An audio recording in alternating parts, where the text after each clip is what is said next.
नमस्कार साथियों, कैसे हो? मुझे उम्मीद होगी कि आप पहले की तरह स्वस्थ होंगे, मजे में होंगे और निरंतर पूर्वक अपनी पढ़ाई कर रहे होंगे। जैसा कि आपको पता है कि हम अपने बायोलॉजी के टॉपिक पर चर्चा कर रहे हैं कई दिनों से। इसमें हम बायोलॉजी में हमने बहुत सारे टॉपिक पर चर्चा की है, जैसे digestive system, human blood, circulatory system, human skeletons, human tips, बहुत सारे टॉपिक पर हमने चर्चा की है।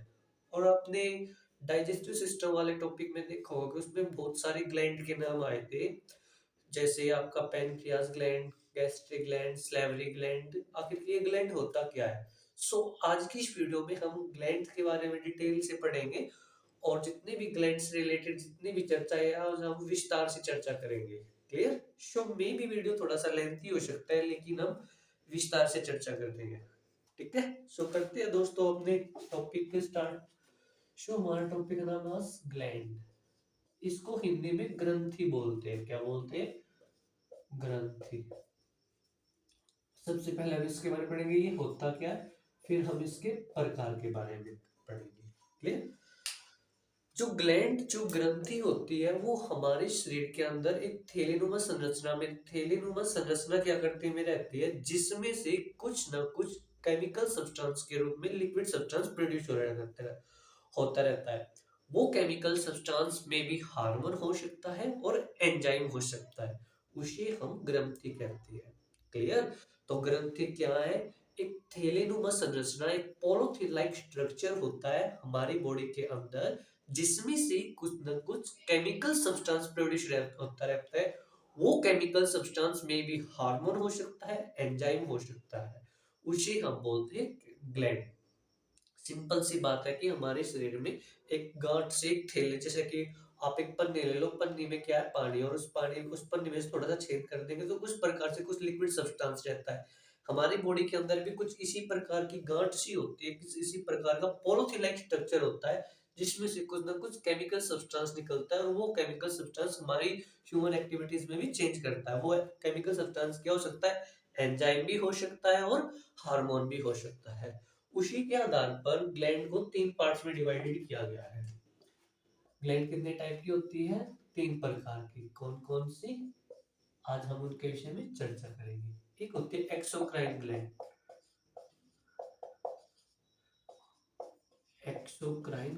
एक्सोक्राइन ग्लैंड को हिंदी में बोलते हैं हम बहिर्स्रावी ग्रंथि। क्या बोलते हैं? बहिर्स्रावी ग्रंथि।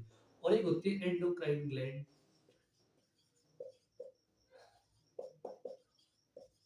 Endocrine gland. और एक होती है मिक्स ग्लैंड।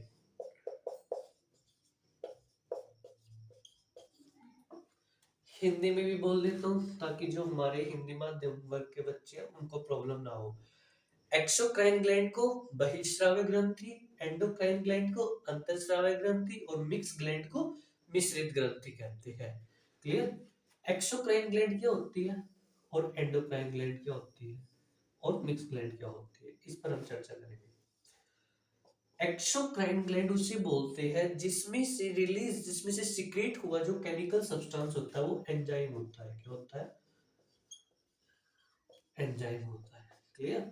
और जो ये एंजाइम होता है इसको निकलने के लिए अलग से डक्ट की जरूरत होती है, इसीलिए जो ये ग्लैंड होती है इनमें डक्ट होती है, नलिकाएं होती है, इसीलिए एक्सोक्राइन ग्लैंड को डक्टेड ग्लैंड भी कहा जाता है। क्या कहा जाता है इसे? Ducted gland. क्योंकि इसमें से जो भी कोई केमिकल सब्सटेंस निकलेगा उसको निकलने के लिए अलग से नलिका की आवश्यकता होती है। और जो एक्सोक्राइन ग्लैंड में से जो भी एंजाइम्स रिलीज होएगा, आई मीन जो भी केमिकल सब्सटेंस रिलीज होएगा वो ब्लड के कांटेक्ट में नहीं आएगा, क्योंकि जैसे ही ये ब्लड के कांटेक्ट में आएगा तो ये अपना कार्य करना बंद कर देता है। इतनी बात क्लियर? हमने एक्सोक्राइन ग्लैंड के बारे में तीन बातें याद रखनी है कि क्या। पहली बात तो ये कि जो एक्सोक्राइन प्रकार के ग्लैंड में से जो सीक्रेट हुआ केमिकल सब्सटेंस होता है वो एंजाइम होता है, और जो ये एंजाइम निकला हुआ होता है इसमें से कोई एक अलग से डक्ट होती है, इसीलिए इसे हम डक्टेड ग्लैंड भी बोलते हैं। और जो ये केमिकल सब्सटेंस होता है ये ब्लड के कांटेक्ट में नहीं आता, जैसे ही ये ब्लड के कांटेक्ट में आएगा तो ये अपना कार्य करना बंद कर देता है। और एक्सोक्राइन ग्लैंड, और इस एक्सोक्राइन ग्लैंड में से जो रिलीज हुआ हुआ जो केमिकल सब्सटेंस होता है वो हार्मोन होता है। क्या होता है? हार्मोन। क्लियर। और जो हार्मोन जो होता है जब ब्लड में मिक्स होता है जब ही काम करता है, इसीलिए इस हार्मोन के लिए कोई अलग से डक्ट नहीं रहती है। सो इसीलिए इसे हम एंडोक्राइन ग्लैंड को हम डक्टलेस ग्लैंड भी बोलते हैं। क्या बोलते हैं? Ductless gland. याद रखना माय डियर फ्रेंड, अगर आप किसी गवर्नमेंट कॉम्पिटिटिव एग्जाम की प्रिपरेशन कर रहे हो तो वहां से साधारण सा क्वेश्चन बन सकता है कि निम्नलिखित में से कौन सी ग्लैंड में से हार्मोन निकलता, कौन सी ग्लैंड में से डक्ट होती है, कौन सी में से नहीं होती है। और जो इसमें से जो सीक्रेट हुआ हुआ जो केमिकल सब्सटेंस होता है वो ब्लड में मिक्स होता है। ये बेसिकली इनमें डिफरेंस है, एंडोक्राइन ग्लैंड और एक्सोक्राइन ग्लैंड। क्लियर। और मिक्स ग्लैंड उसे बोलते हैं हम, मिक्स ग्लैंड उसे बोलते हैं जिसमें से हार्मोन भी रिलीज हो और एंजाइम भी रिलीज हो, उस प्रकार के ग्लैंड को बोलते हैं हम mix gland. For example pancreas. क्या है इसका? पैनक्रियाज एक प्रकार की मिक्स ग्लैंड है। क्लियर। सो अभी तक हमने चर्चा किया कि ग्लैंड क्या होता है और ये कितने प्रकार के। एक बार मेरे साथ जल्दी से रिवीजन करा दीजिएगा। ग्लैंड क्या है? ग्लैंड एक थैलेनुमा संरचना करती होती है जिसकी जो हमारी बॉडी के अंदर प्रेजेंस रहती है, और उस थैलेनुमा संरचना में से कुछ ना कुछ केमिकल सब्सटेंस प्रोड्यूस होता रहता है। वो केमिकल सब्सटेंस में भी आपका हार्मोन हो सकता है और एंजाइम हो सकता है। क्लियर। और जो केमिकल सब्सटेंस के निकलने के आधार पर ग्लैंड को हमने तीन पार्ट्स में डिवाइडेड किया गया है। कौन कौन सी है? Endocrine, exocrine, mix gland. Endocrine gland किसे बोलते हैं? एंडोक्राइन ग्लैंड को हम हिंदी में अंतःस्रावी ग्रंथि बोलते हैं। इसमें से जो सीक्रेट हुआ हुआ जो केमिकल सब्सटेंस होता है वो एंजाइम वो सॉरी एक्सोक्राइन में एंजाइम होता है, और इस एंजाइम को निकलने के लिए अलग से डक्ट की जरूरत है। इसमें ब्लड के कांटेक्ट में नहीं होते हैं। और जो एंडोक्राइन ग्लैंड इसमें से हार्मोन निकलता है, ये डक्टलेस होती है, और ये अपना कार्य तभी करता है जब इसमें से निकला हुआ जो केमिकल सब्सटेंस वो ब्लड में मिक्स हो। और मिक्स ग्लैंड जिसमें से हार्मोन और एंजाइम दोनों निकलते हैं। Example for pancreas gland. मे भी आपको ये विजिबल होगा, एक बार मैं चेक कर लेता हूँ। Yes, everything is visible. So अब हम वन बाय वन ग्लैंड के बारे में बात करते हैं। एक्सोक्राइन ग्लैंड के बारे में हम चर्चा कर लेते हैं। इनमें से इसमें थोड़ी ही ग्लैंड है। आपको ये पिक्चर अपने दिमाग में रखनी है।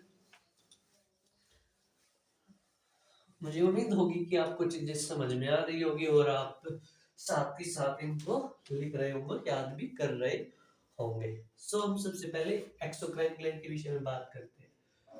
हमारा जो टॉपिक एक्सोक्राइन, इसके हिंदी में बोलते हैं हम बहिर्स्राव ग्रंथि। क्या बोलते हैं? बहिर्स्राव ग्रंथि। इसमें से क्या निकलते हैं? एंजाइम सीक्रेट होते हैं। क्या होते हैं? एंजाइम। और ये एंजाइम कभी भी ब्लड के साथ मिक्स नहीं होते। सो सबसे पहले हमारी जो एक्सोक्राइन ग्लैंड है वो है सेरोमिन ग्लैंड। क्या है? सेरोमिन ग्लैंड। बोलो मेरे साथ, सेरोमिन ग्लैंड। पहली एक्सोक्राइन ग्लैंड सेरोमिन ग्लैंड। जो सेरोमिन ग्लैंड होती है ये हमारे कान में रहती है। किसमें रहती है? ईयर में। इसीलिए जो ईयर में जो मोम का, ये इस ग्लैंड का मुख्य कार्य होता है मोम का निर्माण करने का। जो भी कान की जो गंदगी होती है उस चीज का निर्माण करने का इसका कार्य होता है। इसका कार्य होता है मोम का निर्माण करना। इसलिए देखना जो कान में से जो भी गंदगी निकलती है उसमें ब्लड होता है नहीं, क्योंकि वो उसमें सेरोमिन ग्लैंड, क्योंकि सेरोमिन ग्लैंड होती है और ये एक प्रकार की एक्सोक्राइन ग्लैंड है। क्लियर हुई बात। दूसरी जो ग्लैंड है आपकी लैक्राइमल ग्लैंड। कौन सी है? Lacrimal gland. लैक्राइमल ग्लैंड कहां पर प्रेजेंस रहती है? आई में। कहां पर? आई में। इस ग्लैंड का मुख्य कार्य होता है आंसू का निर्माण करना। किसका निर्माण करना? आंसू यानी टीयर। अब जब रोते हैं, क्या रोते वक्त आंसू आते हैं? नहीं, क्योंकि आंसू जिस ग्लैंड से आते हैं वो एक प्रकार की एक्सोक्राइन ग्लैंड होती है, और एक्सोक्राइन ग्लैंड में से निकलने वाली जो चीज होती है, निकलने वाला जो केमिकल सब्सटेंस होता है वो ब्लड के साथ मिक्स नहीं होता है। और जो ये आंसू होता है स्टोर कहाँ पर रहता है? पंक्चम में स्टोर रहता है। कहाँ पर? पंक्चम। पंक्चम क्या होता है? ये पंक्चम में स्टोर रहता है। जैसे ये होता है ना आंख, वैसे आज के विषय में हम डिटेल से पढ़ेंगे। यहाँ से स्टोर रहता है। और ये जैसे कि मैं सपोज कर लेता हूँ ये हमारी क्या है? नाक है।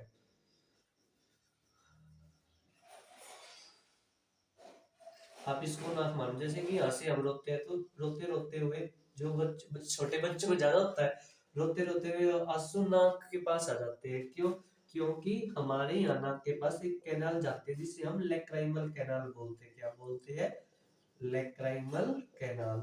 जो ये लेक्राइमल कैनाल होते हैं ये हमारी यहाँ से आंख से जुड़ी हुई होती है नाक से, इसीलिए जब हम रोते हैं तो रोते वक्त आंसू जो होते हैं नाक में आ जाते हैं। क्यों?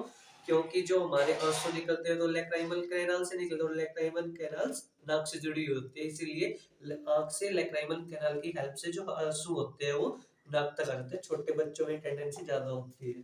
सो जो आंसू होते हैं वो लेक्राइमल कैनाल की हेल्प से, लेक्राइमल कैनाल की हेल्प से ये कहाँ से आ जाते हैं? नोज के पास आ जाते हैं।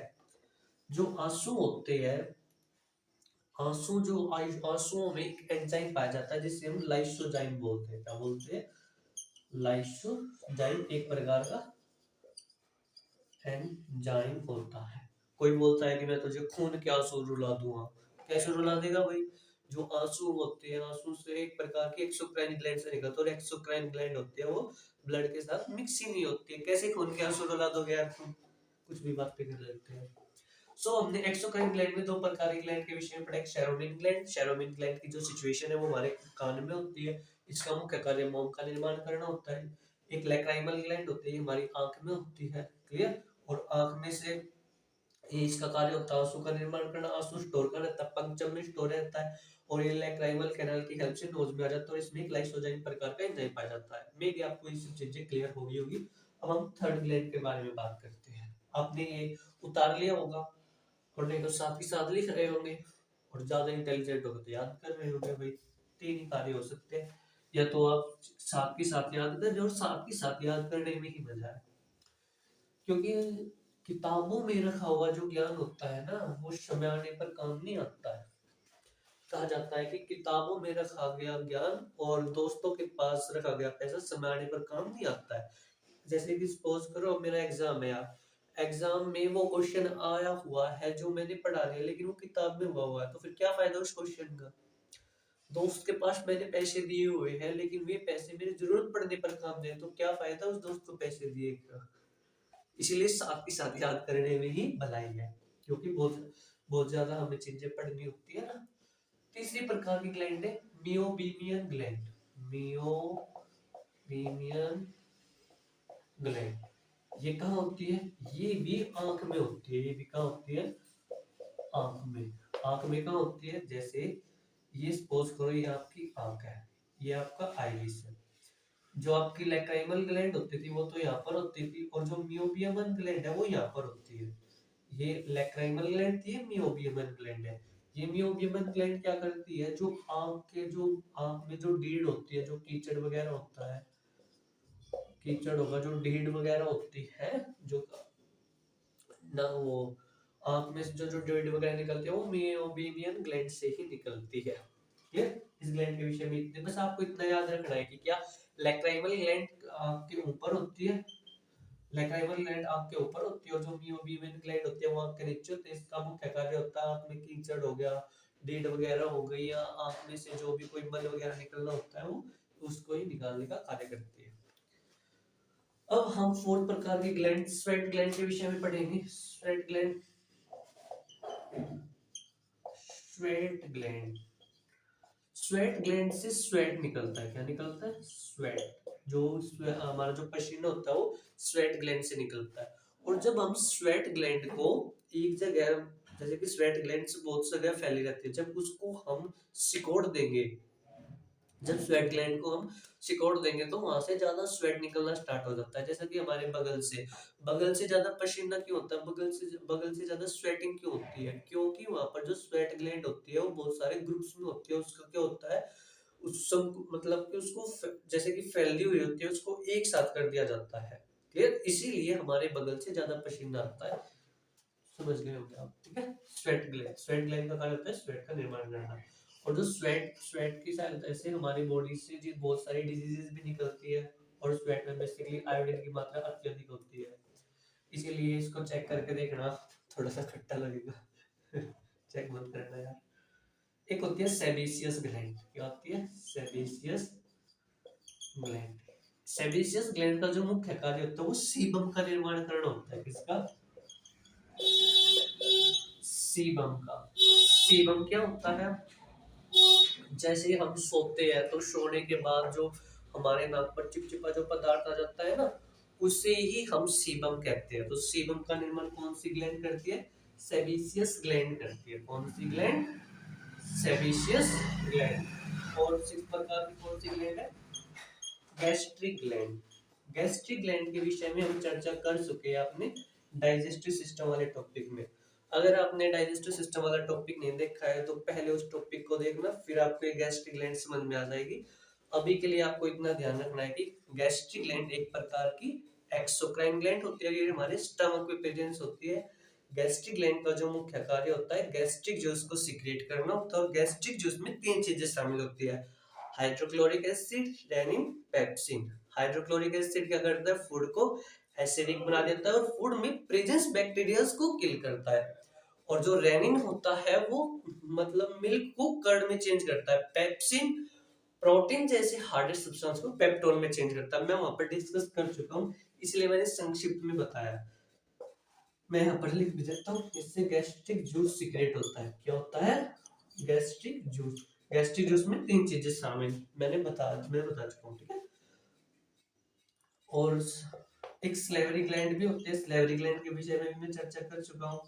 आपने अगर डाइजेस्टिव सिस्टम वाला नेटवर्क पे देखा तो प्लीज ऑफ वो वहां देखना। मैंने इनके विषय में विस्तार से बताया हुआ है कि स्लेवरी ग्लैंड जो होती है हमारे माउथ में 3 पेयर्स में रहती है: पैरोटियोड, सबलिंगुअल, सबमेंडी। यहाँ पर मैं चर्चा नहीं करूंगा क्योंकि यहाँ पर चर्चा करना व्यर्थ है। पहले से हम चर्चा कर चुके हैं। अगर आप मेरे साथ निरंतर बने होंगे तो आपको ये चीजें पता होगी। इस पर ये हमारी कौन सी थी? एक्सोक्राइन ग्लैंड थी। अब एक मोस्ट इंपोर्टेंट एक्सोक्राइन ग्लैंड बची है लीवर, जिसके विषय में हम विस्तार से चर्चा करेंगे। मे भी आपने उतार लिया होगा, स्क्रीनशॉट ले लिया होगा। अब हम अपनी लास्ट प्रकार की एक्सोक्राइन ग्लैंड के विषय में चर्चा करते हैं, वो है लीवर। याद रखना माय डियर फ्रेंड, जो लीवर होता है वो सबसे बड़ी एक्सोक्राइन ग्लैंड है और हमारी बॉडी में सबसे बड़ा ऑर्गन्स भी है भाई। ठीक है। लीवर, लीवर को हम हिंदी में यकृत भी बोलते हैं। क्या बोलते हैं? यकृत। और उर्दू में जिगर भी बोलते हैं। जिगर कहते हैं ना, जिगर है तुम्हारे में, जिगर। क्या बोलते हैं इसे हम? जिगर। ये बहुत ज्यादा गाने बने इस पे जिगर का चल रहा है ऐसे ऐसे गाने। लीवर के बारे में सबसे पहली बात क्या, ये सबसे बड़ी एक्सोक्राइन ग्लैंड होती है और बॉडी में सबसे बड़ा ऑर्गन होता है। क्योंकि बॉडी का सबसे बड़ा ऑर्गन तो वही स्किन होता है। इसमें कंफ्यूज होते हैं बच्चे। बॉडी में मतलब बॉडी के अंदर सबसे बड़ा ऑर्गन लीवर से, बॉडी का सबसे बड़ा ऑर्गन स्किन है। ये बात याद रखना। जो लीवर होती है ये सबसे बड़ी एक्सोक्राइन ग्लैंड होती है। पहली बात, सबसे बड़ी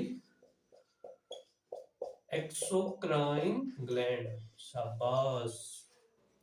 दूसरा, और ये बॉडी में सबसे बड़ा ऑर्गन, बॉडी में सबसे बड़ा ऑर्गन।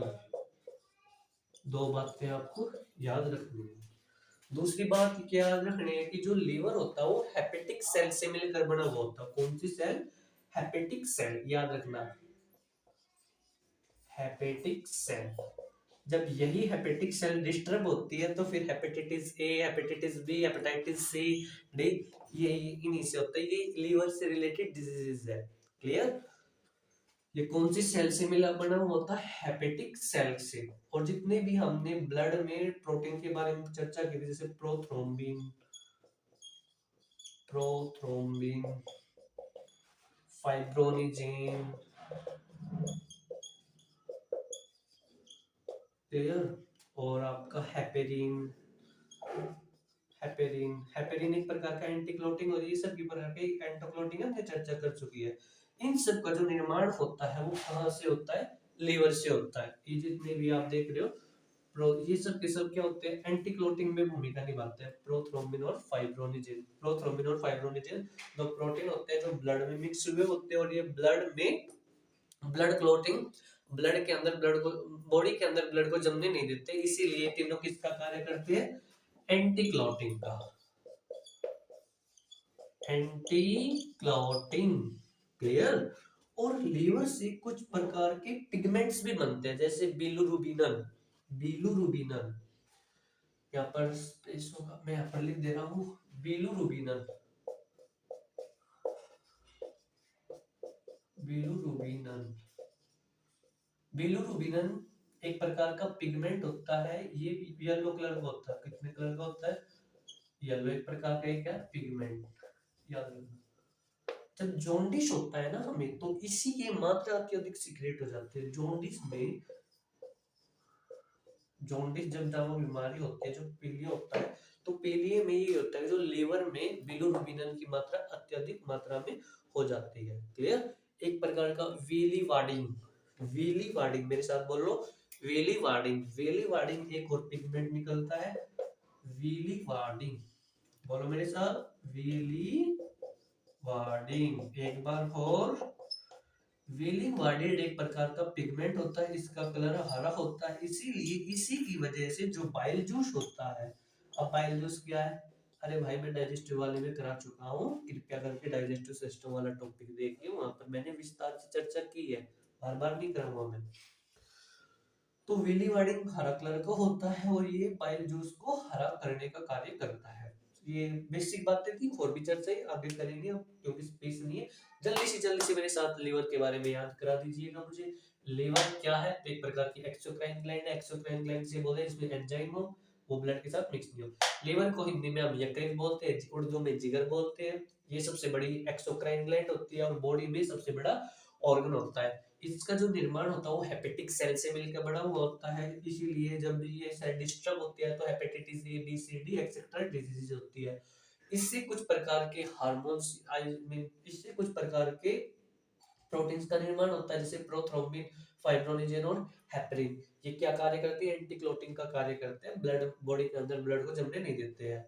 और इससे कई प्रकार के पिगमेंट निकलते हैं, उसमें से आपको दो पिगमेंट को याद रखना है, बिलिरुबिनन, विलिवार्डिन। बिलिरुबिनन क्या करता है? ये येलो कलर, ये मतलब येलो कलर का होता है, और जॉन्डिस की मात्रा में, जब जॉन्डिस होता है तो इसकी मात्रा हमारी बॉडी के अंदर अत्यधिक मात्रा में वो सीक्रेट हो जाती है। विलीवाड़ी क्या करता है? ग्रीन कलर का होता है, बेल जिसको हरा करने का कार्य करता है। क्या आपको इतनी सी बातें क्लियर हुई? सुबह सिर्फ कर दो, आप इसका स्क्रीनशॉट ले लो। नहीं तो भाई इंटेलिजेंट हो गए, तो मैंने बताया है, आप साथ के साथ याद कर रहे होंगे। मुझे उम्मीद होगी कि आपको चीजें समझ में आ रही होगी और आप निरंतर पूर्वक अच्छे बच्चों की तरह अपने नोट्स बना रहे होंगे। लेकिन मुझे उम्मीद है, परंतु उम्मीदें पूरी नहीं होती हैं। क्लियर। सो अब हम आगे बात करते हैं। अब अगर आपसे कोई व्यक्ति ये पूछे कि भाई लीवर का मुख्य कार्य क्या है, जैसे किसी व्यक्ति से पूछे भी तुम्हारा मुख्य कार्य क्या है, तो कोई कहेगा कि मेरा जो मुख्य कार्य है वो पढ़ाने का है। क्या सिर्फ वो पढ़ाता ही है? नहीं, पढ़ाने के अलावा और भी सारे अतिरिक्त कार्य करता है, कुछ घरेलू कार्य हो सकते हैं और भी बहुत सारे कार्य होते हैं।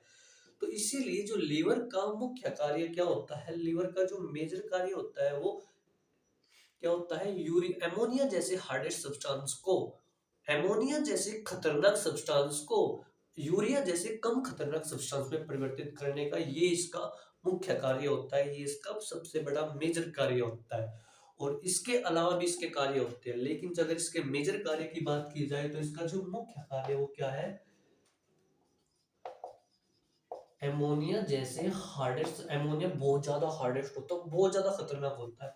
एमोनिया जैसे खतरनाक सब्सटेंस को यूरिया जैसे कम खतरनाक सब्सटेंस में जो चेंज करने का कार्य इसका मुख्य कार्य होता है, अगर आपसे कोई पूछे तो।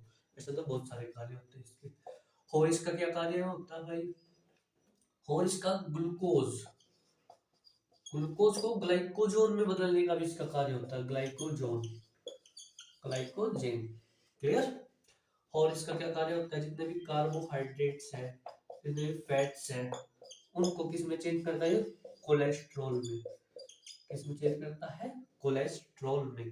और जितना भी हमारा फैट होता है, जितना भी हमारा जो मोटापा होता है, ये लीवर पर आकर चिपक जाता है, लीवर पर फैल जाता है। इसीलिए जब जो फैट्स होता है ना, वो लीवर, जब मोटापा बढ़ता है तो इसका मतलब कि लीवर पर उस पर अत्यधिक फैट्स जमा हो गया।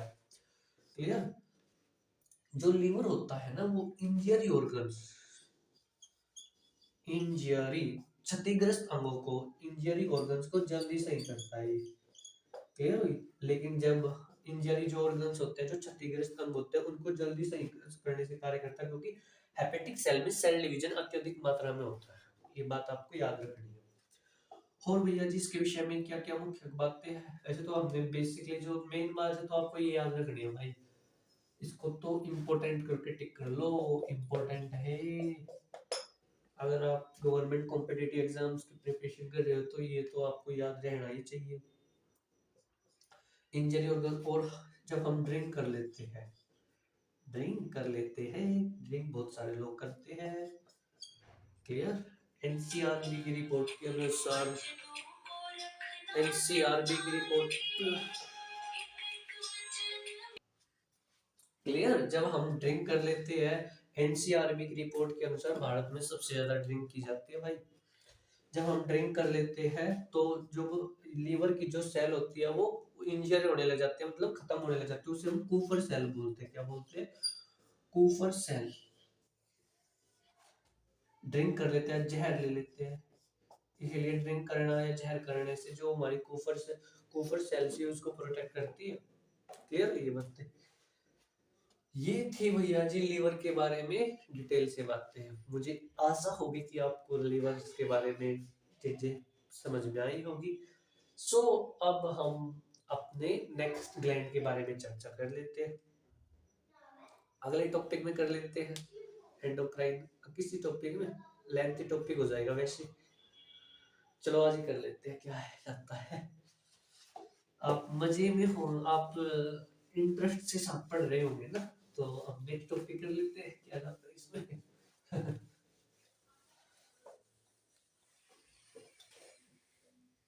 देखो पढ़ाई ना बहुत ज्यादा समय लेता है, टाइम टेकिंग प्रोसेस है ये।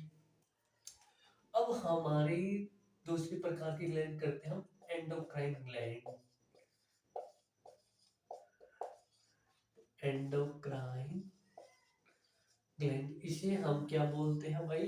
अंतःस्रावी ग्रंथि। अंतःस्रावी ग्रंथि से क्या निकलता है? हार्मोन। और ये किस में मिक्स होता है? ब्लड में मिक्स होता है। पहले इसके बारे में हम थोड़ी सी सामान्य बातें कर लेते हैं, क्या? जैसे कि हार्मोन की खोज किसने की? ये क्वेश्चन अक्सर पूछा जाता है भाई। हार्मोन की खोज स्टर्लिंग, स्टर्लिंग नामक विद्वान ने की थी। स्टर्लिंग, STERLING, स्टर्लिंग नामक विद्वान ने हार्मोन की खोज की थी। इनके द्वारा जो खोजा गया जो पहला हार्मोन था वो सेक्रेटिन था। क्या था? Secretin hormone. अब आपने अगर डाइजेस्टिव सिस्टम वाला टॉपिक देखा है तो कमेंट में जवाब देना है कि भाई सेक्रेटिन हार्मोन जो होता है वो कौन सी ग्लैंड से, वो कहाँ से सिक्रेट होता है। मैंने बताया हुआ है, अगर आपने वीडियो देखा है तो आप जरूर अभी कमेंट में जवाब देंगे। अब मैं नहीं बताऊंगा इसका जवाब। तो इन्होंने सबसे पहले कौन सा हार्मोन खोजा? Secretin hormone. ये दो बातें आपको याद रखनी है, हार्मोन के बारे में कभी भी पूछ लिया जा सकता है। अब हम अपनी एंडोक्राइन ग्लैंड, जिस प्रकार से हमने एक्सोक्राइन ग्लैंड के विषय में वन बाय वन ग्लैंड के बारे में चर्चा की है, अब हम एंडोक्राइन ग्लैंड के बारे में उसी प्रकार से वन बाय वन पे चर्चा करते हैं। सबसे पहली बात, जो सबसे पहली जो एक्सो एंडोक्राइन ग्लैंड वो कौन सी है? Thyroid gland. थायराइड ग्लैंड, इसे हम ऑटोग्रंथि भी बोलते हैं। हमारे नवजात के बच्चों को परेशानी नहीं हो, इसलिए मैं बता देता हूँ, इसे ऑटोग्रंथि भी कहा जाता है। क्लियर? सबसे पहले ये ग्लैंड कहाँ पर स्थित होती है? तो ये गले में होती है। कहाँ पर होती है? गले में, लैरिंग्स में। कहाँ पर? लैरिंग्स में, लैरिंग्स में। जैसे कि सपोज करो ये हमारा क्या है? गला, ये इस प्रकार से होती है।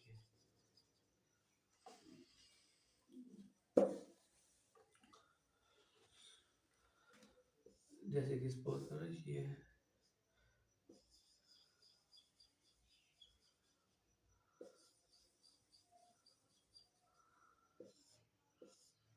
इसका जो साइज होता है वो एच आकार का होता है। आपने शायद सुना होगा, ये एच आकार की सेल होती है। एंडोथायराइड थायराइड ग्लैंड होती है। और याद रखना माय डियर फ्रेंड, सबसे बड़ी जो एंडोक्राइन ग्लैंड है वो थायराइड ग्लैंड है, सबसे बड़ी,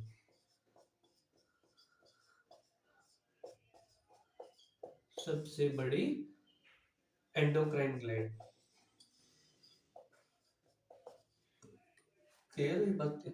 अगर इसको हमने जूम करके देखा गया तो ये हमें इस प्रकार की आकृति दिखाई दी है, ठीक है।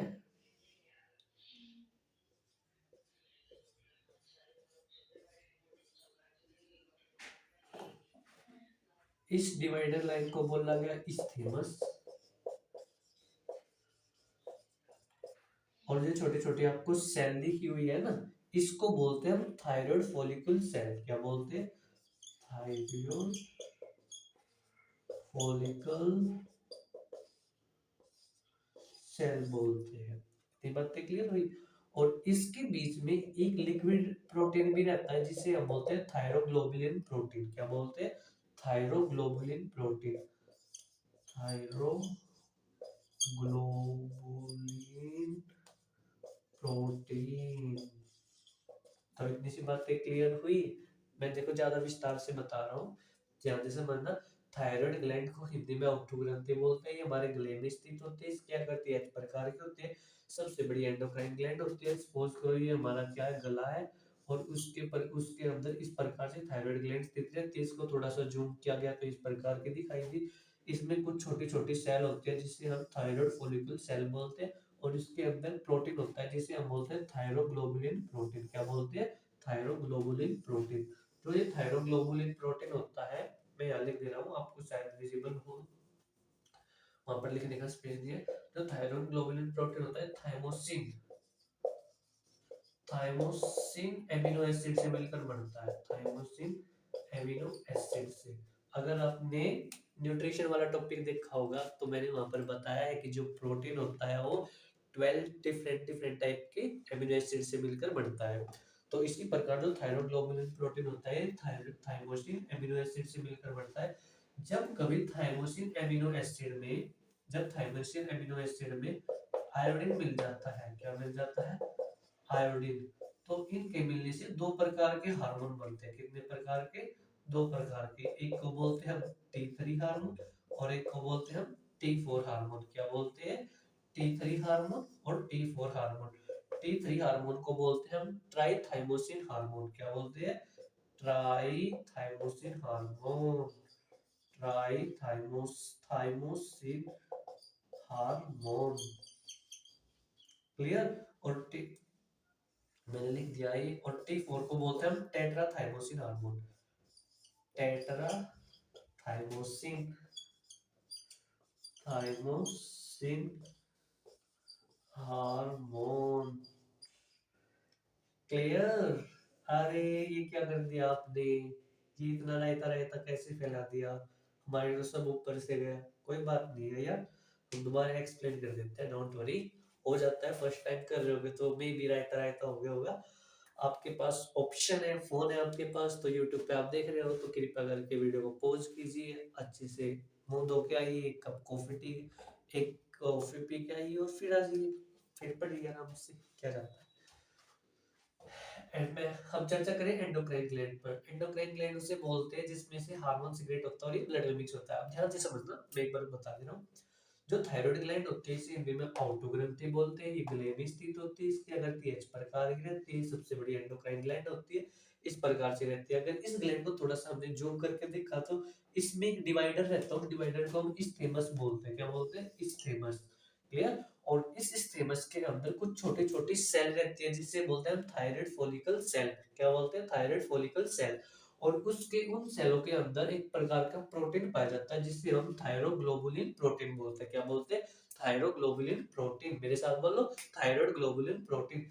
थायराइड जो ग्लोबुलिन प्रोटीन होता है वो थाइमोसिन एमिनो एसिड से मिलकर बनता है। किससे मिलकर बनता है? थाइमोसिन एमिनो एसिड से मिलकर बनता है।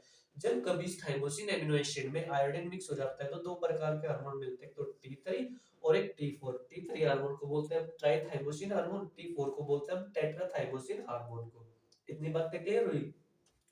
जब हम इन T3 और T4 हार्मोन को मिला देते हैं तो उससे एक हार्मोन बनता है जिसे हम बोलते हैं थायरोक्सिन हार्मोन। इसे रफ कर देता हूँ मैं, क्या बोलते हैं, थायरोक्सिन हार्मोन। अगर आप अपनी क्लास 10th में होंगे तो आपको सिर्फ इतना ही पढ़ाया गया होगा कि क्या, कि जो थायराइड ग्लैंड होती है उससे थायरोक्सिन हार्मोन निकलता है। क्या निकलता है? Thyroxine hormone. लेकिन मैंने विस्तार से चर्चा की है कि T3 और T4 हार्मोन मिलते हैं, और ये टी हार्मोन मिलकर थायरोक्सिन हार्मोन बनाते हैं। क्या बनाते हैं? Thyroxine hormone. T3 और T4 हार्मोन के मिलने से ही थायरोक्सिन हार्मोन बनता है। और ये हार्मोन क्या करता है? ये हमारी बॉडी के अंदर मेटाबॉलिज्म रेट को कंट्रोल करता है। मेटाबॉलिज्म रेट को ये कंट्रोल करता है, और बॉडी के अंदर वाटर की मात्रा, जल की मात्रा को भी नियंत्रित करता है। वाटर की मात्रा को भी नियंत्रित करता है। ये बताओ, इतनी सी बात में किसी बच्चे को डाउट नहीं? क्लियर? डिटेल से पढ़ रहा हूँ, हमने डिटेल से चर्चा की है। और अगर आप अपने 11th 12th के बच्चे देख रहे होंगे तो उनको ये चीजें विस्तार से बताई जाती है। अगर आपने क्लास में नहीं पढ़ा तो यहाँ पर आपने पढ़ लिया होगा। सो क्लियर? सो ये this is all about thyroid gland. अब हम इससे संबंधित कुछ बीमारियों पर भी चर्चा कर लेते हैं जो आपके एग्जाम्स के लिए इम्पोर्टेंट होगी।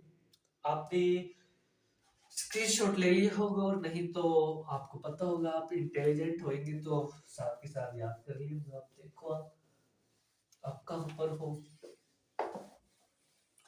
मुझे उम्मीद होगी कि आपको चीजें समझ में आ रही होगी। सो अब हम इससे रिलेटेड कुछ डिजीजेस के बारे में बात करते हैं।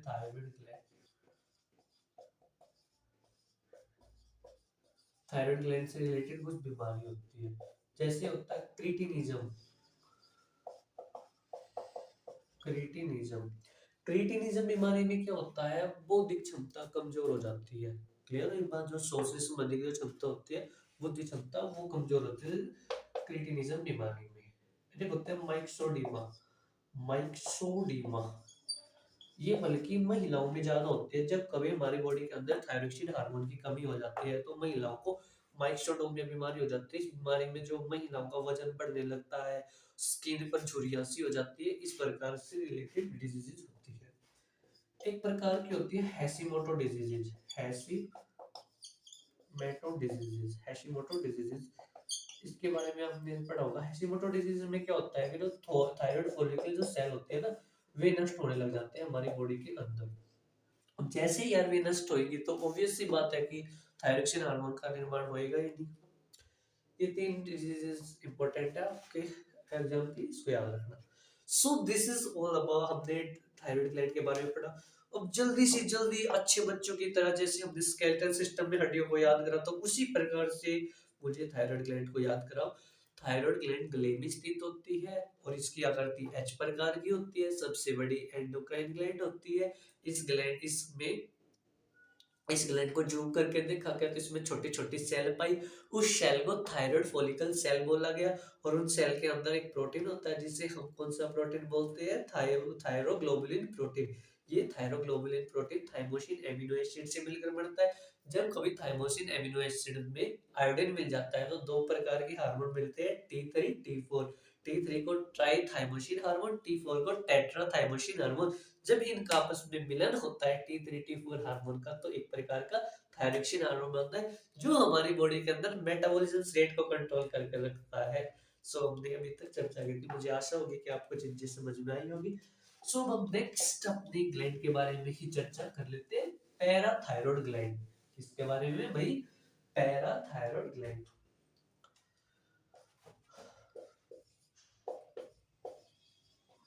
Parathyroid gland. पैराथायरॉयड ग्लैंड जो होते हैं ये भी हमारे गले में ही होती है। क्या होती है? गले में। अब जैसे ये यहाँ पर क्या है आपकी थायरोक्सिन, हाँ थायराइड ग्लैंड है, तो जस्ट उसी के पीछे पैराथायरॉयड ग्लैंड होती है। क्लियर? ये जैसे कि मैं सपोज करो, ये आपका गला है, ये आपकी थायराइड ग्लैंड है, इसी के पीछे जैसे ये यहाँ है तो पैराथायरॉयड ग्लैंड यहाँ है, तो ये भी होते हैं जस्ट थायराइड ग्लैंड के पीछे ही होता है, पीछे ही स्थित होती है। क्लियर ये बात? इससे दो प्रकार के हार्मोन याद रखने, तो पैराथायरॉयड हार्मोन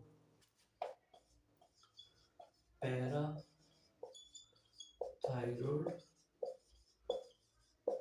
हार्मोन और एक कैल्सिटोनिन हार्मोन। कैल्सिटोनिन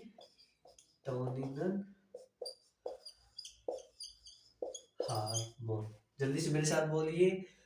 पैराथायरॉयड जो ग्लैंड होती है नेक में स्थित रहती है, गले में होती है, और इससे दो प्रकार के हार्मोन पैराथायरॉयड हार्मोन और कैल्सिटोनिन हार्मोन निकलता है। जो पैराथायरॉयड हार्मोन होता है ये क्या करता है, पैराथायरॉयड हार्मोन जब कभी हमारी बोन में कैल्शियम की मात्रा अधिक हो जाती है तो उसे किस में ट्रांसफर करता है, ये बोन से ब्लड में। इसमें बोन से ब्लड में। क्लियर। जब कभी हमारी बोन में, हड्डियों में कैल्शियम की मात्रा अधिक हो जाती है तो ये कैल्शियम को वो ब्लड में ट्रांसफर करने का कार्य करता है। वहीं कैल्शिटोनिन हार्मोन की बात करें तो ये जस्ट पैराथायरॉयड ग्लैंड के विपरीत कार्य करता है। मतलब जब कभी हमारे ब्लड में कैल्शियम की मात्रा अधिक हो जाती है तो ये ब्लड से बोन में ट्रांसफर करता है। इसी बात पे क्लियर। आपने स्कूल में पढ़ा होगा कि पैराथायरॉयड ग्लैंड से पैराथायरोक्सिन हार्मोन निकलता है और ये कैल्शियम की मात्रा को रेगुलेट करता है। परंतु आपने ये नहीं पढ़ा होगा कि इस ये जो होता है ब्लड से बोन या बोन से ब्लड में कैल्शियम की मात्रा को ट्रांसफर करता है। सो अब आपको पता लग गया होगा। अब आपको हमेशा याद रखनी है बातें, पैराथायरॉयड हार्मोन से बोन से ब्लड में। अब यार इसमें तो कंफ्यूज हो जाएंगे, कोई ट्रिक बता दीजिए अच्छे जिससे हमें याद रहे। कोई नहीं, ट्रिक बता दी जाएगी। देखो पैराथायरॉयड हार्मोन्स मतलब पैरा, पैर में क्या होती है, बोन, तो इसलिए बोन से ब्लड। आपको पैरा से याद रखना। पैराथायरॉयड हार्मोन बोले तो आपको तुरंत लाना पैरा। पैरा का मतलब पैर, पैर में क्या होती है, बोन, तो इसीलिए जो बोन से ब्लड में कैल्शियम की मात्रा को ट्रांसफर करता है पैराथायरॉयड हार्मोन। कैल्सिटोनिन क्या करता है, जब ब्लड में कैल्शियम की मात्रा अधिक हो जाती है तो उसको बोन में ट्रांसफर करता है। दो प्रकार की ग्लैंड आपको क्लियर हुई, कौन कौन सी, थायराइड और पैराथायराइड। अब हम तीसरी प्रकार की ग्लैंड के विषय में चर्चा करते हैं।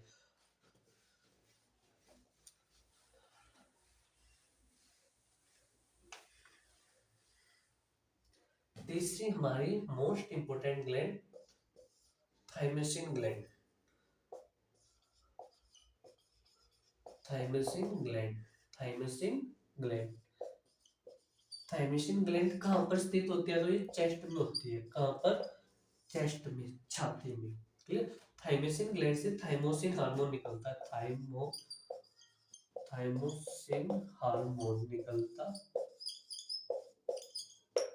क्लियर हो गई बात। और जो ये थाइमोसिन हार्मोन होता है ये 15 साल तक, 15 वर्ष तक निकलता रहता है। और 26 वर्ष की उम्र में जो इसका जो आकार होता है, इस ग्रंथि का आकार वो कम होने लग जाता है। थाइमोसिन हार्मोन क्या करता है, थाइमोसिन हार्मोन्स बच्चों में ज्यादा एक्टिव रहता है। किसमें रहता है, बच्चों में ज्यादा एक्टिव रहता है। बच्चों में ज्यादा। अब भैया इसके काम तो बता दो, बता रहा हूँ भाई। थाइमोसिन हार्मोन बच्चों में न्यूट्रिशन प्रोवाइड करने का कार्य करता है। क्या करता है, बच्चों में न्यूट्रिशन, न्यूट्रिएंट्स, न्यूट्रिएंट सब्सटेंस को प्रोवाइड करने का कार्य करता है। इसीलिए आप देखना कि क्या, जब बच्चे दिन प्रतिदिन खेलते रहते हैं, उनको इतनी भूख ही नहीं लगती है भाई। उनका थाइमोसिन हार्मोन उनकी न्यूट्रिएंट्स की पूर्ति कर रहा है, इसलिए वे जब कुछ भी नहीं खाएंगे तो भी वे खेल लेंगे। इसका कारण यही है कि बच्चों को इसलिए ज्यादा भूख नहीं लगती है क्योंकि वे अधिक, उनकी बॉडी से अत्यधिक मात्रा में थाइमोसिन हार्मोन सीक्रेट होता रहता है। तीसरी बात है क्लियर। अब हम अपने नेक्स्ट प्रकार की ग्लैंड पर चर्चा कर लेते हैं। नेक्स्ट हमारी इंपॉर्टेंट कौन सी ग्लैंड होगी, पीनियल ग्लैंड। पीनियल पर चर्चा कर, चलो पीनियल पर बाद में, पहले एडिनल ग्लैंड पर चर्चा कर लेते हैं। Adrenal gland, adrenal gland. Adrenal जो ग्लैंड होती है ये याद रखना जो किडनी के ऊपर स्थित होती है। जैसे कि सपोज करो ये आपकी किडनी है, इसके ऊपर स्थित होती है आपकी एडिनल ग्लैंड। और एडिनल ग्लैंड के दो पार्ट होती है। क्लियर। इसके जो आउटर मोस्ट वाले पार्ट को बोलते हैं हम कार्टेक्स। क्या बोलते हैं, कार्टेक्स। इसको कार्टेक्स क्या होता है, एडिनल ग्लैंड का आउटर मोस्ट पार्ट होता है। कार्टेक्स से तीन प्रकार के हार्मोन निकलते हैं। कौन कौन से? एक निकलता है आपका गुल्के कार्टोक्वाइड्स, बोलो, गुल्के कार्टोक्वाइड्स। एक निकलता है मिनरेलो कार्टोक्वाइड्स, क्लियर। और एक निकलता है फ्लोरीजेंस, फ्लोरीजेंस है, फ्लोरीजेंस।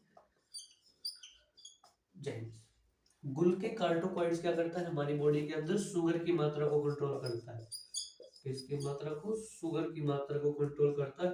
और मिनरल कार्टोकॉइड्स क्या करता है, ये मिनरल्स की मात्रा को कंट्रोल करता है। और फ्लोरिजेंस क्या करता है, ये हमारी बॉडी के अंदर यौन गुणों को, जो यौन गुण होते हैं उनको नियंत्रित करके रखता है, यौन गुणों को नियंत्रित करके रखने का कार्य करता है। जो इसका इंटरनल पार्ट होता है उसे बोलते हैं मेड्यूला। क्या बोलते हैं? मेड्यूला। मेड्यूला से एडिनिलिन हार्मोन निकलता है। कौन सा हार्मोन? एडिनिलिन।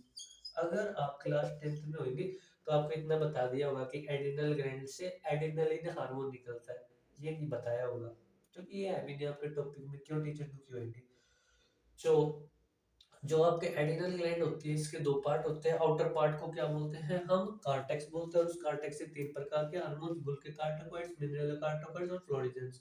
ये शुगर की मात्रा को कंट्रोल करता है, मिनरल्स को, ये यौन गुणों को सही बना रखता है।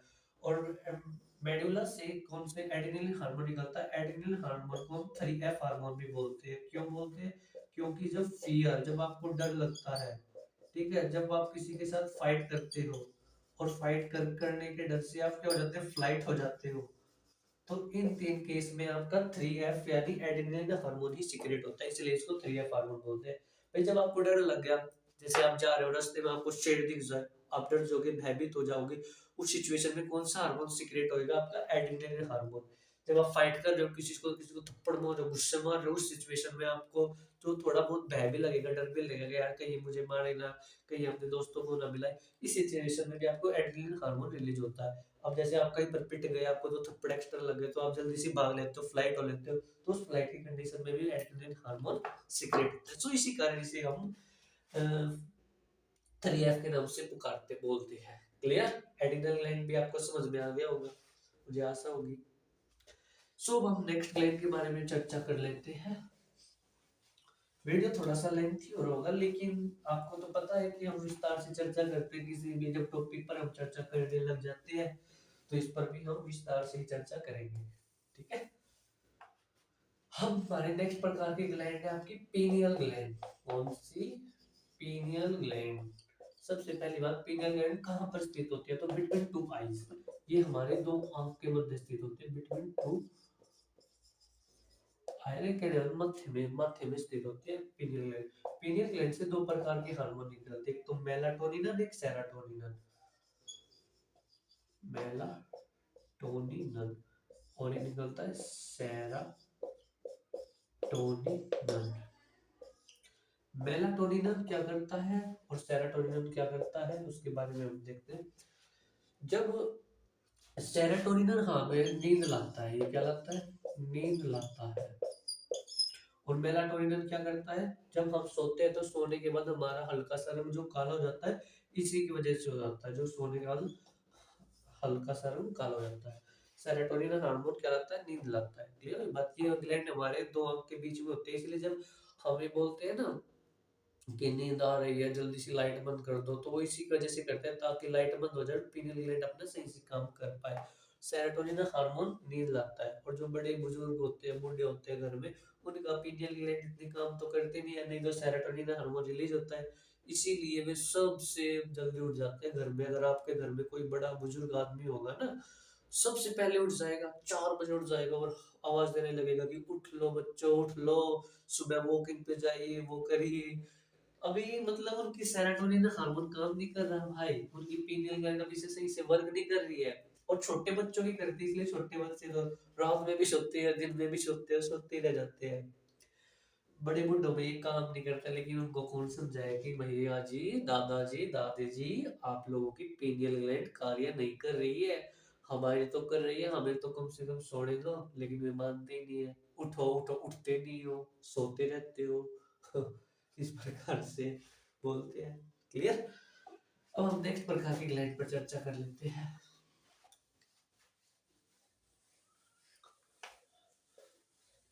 एक होती है, देखो, पिट्यूटरी जो ग्लैंड होती है उसे हम मास्टर ग्लैंड बोलते हैं। क्योंकि वो मास्टर ग्लैंड क्यों बोलते हैं? क्योंकि हमारे ग्लैंड में से जितने भी हार्मोन्स को निकालने के लिए, आई मीन कोई सी ग्लैंड में से हार्मोन नहीं निकले, तो वो पिट्यूटरी ग्लैंड कुछ इस प्रकार का हार्मोन निकालती है कि उस ग्लैंड से हार्मोन सीक्रेट होने लगे। क्योंकि वो सभी ग्लैंड को कंट्रोल करके रखते हैं, इसलिए हम उसे मास्टर ग्लैंड बोलते हैं। मैं उस ग्लैंड पर सेपरेट वीडियो में चर्चा करूँ, क्योंकि उस ग्लैंड से 9 प्रकार के हार्मोन निकलते हैं, और 9 प्रकार के हार्मोन्स इंपॉर्टेंट है, मैं आपको याद करा दूंगा। क्लियर। तो हम नेक्स्ट ग्लैंड के बारे में बात कर लेते हैं, hypothalamus gland. Hypo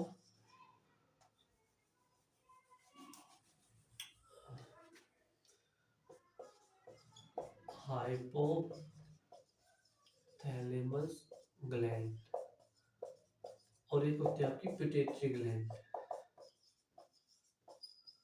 pituitary gland, और एक होती है आपकी पीनियल ग्लैंड।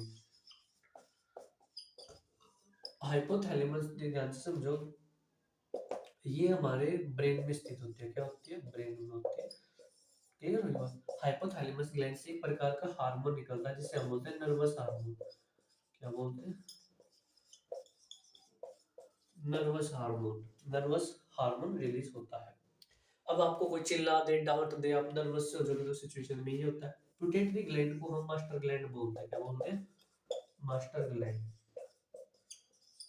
क्लियर। ये सबसे और सबसे, ये पीनियल ग्लैंड होती है, ये भी हमारे दिमाग में स्थित होती है। ये सबसे छोटी पीनियल ग्लैंड है, ये सबसे छोटी है। ठीक है। और ये पिट्यूटरी ग्लैंड दूसरी सबसे छोटी है, दूसरी सबसे छोटी ग्लैंड है, दूसरी सबसे छोटी ग्लैंड है। कहीं पर आपको ये दिखेगा कि पिट्यूटरी ग्लैंड सबसे छोटी होती है, दूसरी है पीनियल, इससे भी छोटी बताई गई है भाई। क्लियर हुई बात। और हाइपोथैलेमस ग्लैंड क्या करते हैं? पिट्यूटरी ग्लैंड को मास्टर ग्लैंड क्यों कहा जाता है? क्योंकि ये हमारी बॉडी में जितने भी ग्लैंड होते हैं उन सभी ग्लैंडों को कंट्रोल करने का कार्य करती है, इसलिए इसको मास्टर ग्लैंड बोला जाता है। जैसे स्कूल में हेडमास्टर कंट्रोल करता है तो उसको भी मास्टर बोलते हैं, तो इसे भी मास्टर ग्लैंड बोल लेंगे। लेकिन जो हाइपोथैलेमस ग्लैंड होती है ना, ये पिट्यूटरी ग्लैंड को भी कंट्रोल करती है, सो इसीलिए इसे हाइपोथैलेमस ग्लैंड को master of the master gland बोलते हैं।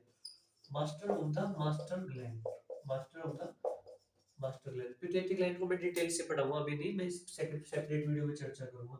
अगर इसमें अभी करने लग गया ना तो वीडियो बहुत लेंथी हो जाएगी, आप भी थक जाओगे और साथ में मैं भी थक जाऊंगा। तो आपको ये 3 ग्लैंड याद रखनी है। ठीक है। अब हम अपनी नेक्स्ट ग्लैंड, एक गोनाड ग्लैंड के बारे में बात कर लेते हैं। गोनाड ग्लैंड इंपॉर्टेंट है।